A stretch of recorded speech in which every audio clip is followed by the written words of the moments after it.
was on the site 10 minutes after the second tower collapsed, and it was a ghost town as far as members go, and it just proceeded to get more and more chaotic because guys were arriving, there was no order, and when the Scientologists arrived, an air of order like entered in because there was something that was being organized and run very, very efficiently. Their involvement was paramount in that it was critical.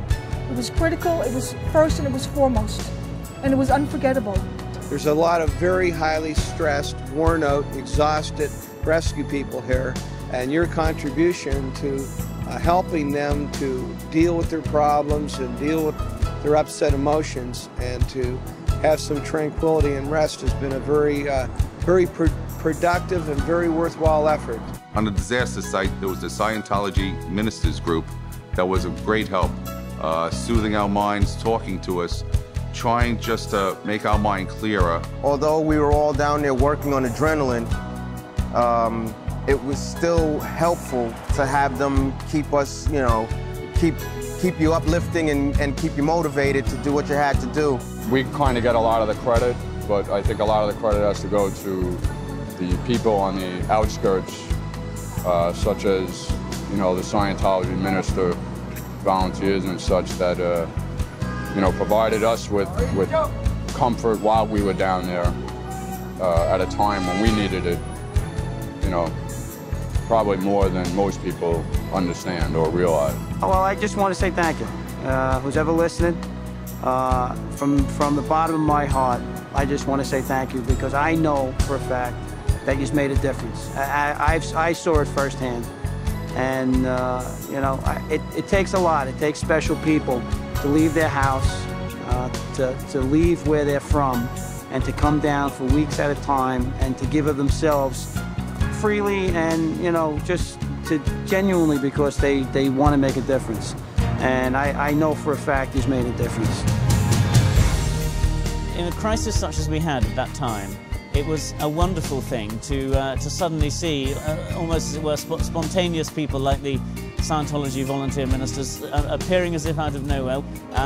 There they were to plug the gap, and they did it very nobly, did it very, very well. It was very positive work. It was thinking the physical as well as the spiritual needs of the people and the emergency workers who were coping with intolerable conditions. It's really important to know that people like yourselves are there to support the emergency services. I mean, after the terrible bombings in London, I know they're providing basic things like, you know, food and drink, but it's also the support of being able to talk to other people like yourselves, you know, to relieve the pressure. Even just to briefly talk to and to break up that part of the day, just for that moment or so, was very encouraging. By administering to them, that person was able to stand up and go forward. They give that human touch wherever it's needed, whenever it's needed.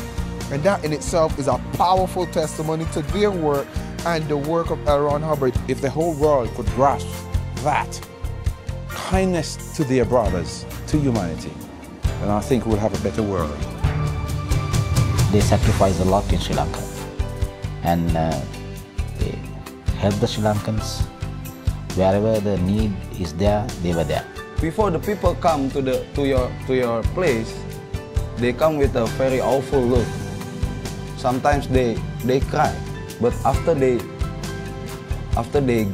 get your assist, they come out with a smile. I started smiling, and finally I realized myself that how relieved I was. So I know that if I do it to another, that he will have the same experience. The only one organization in the world who have performed this kind of therapy.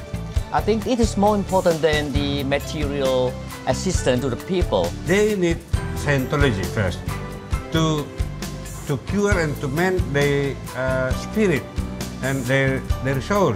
Just follow the way that L. Ron Hubbard did for us. Don't let him alone. We can do it. We can lean forward with him. There's a new life to come. We have to put up a new building, and it's a correct foundation has come.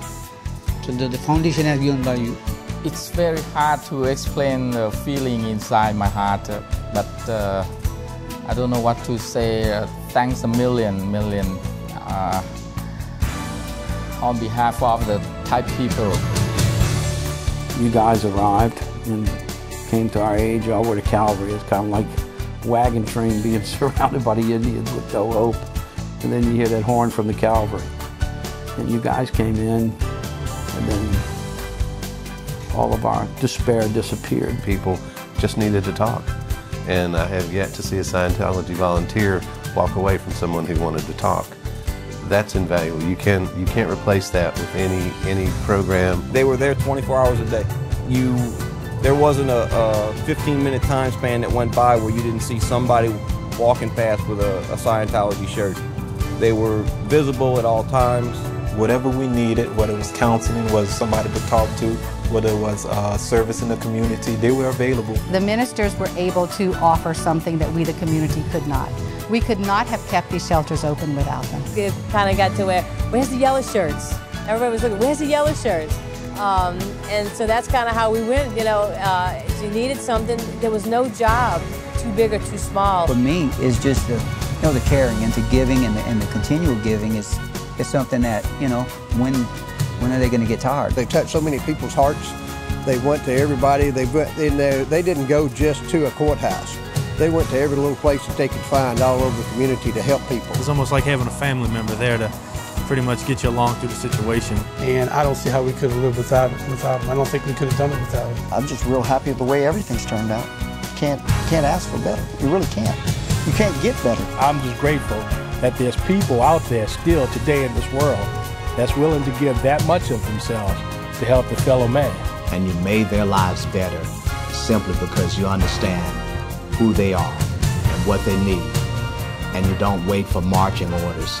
You know your profession and you've made a difference.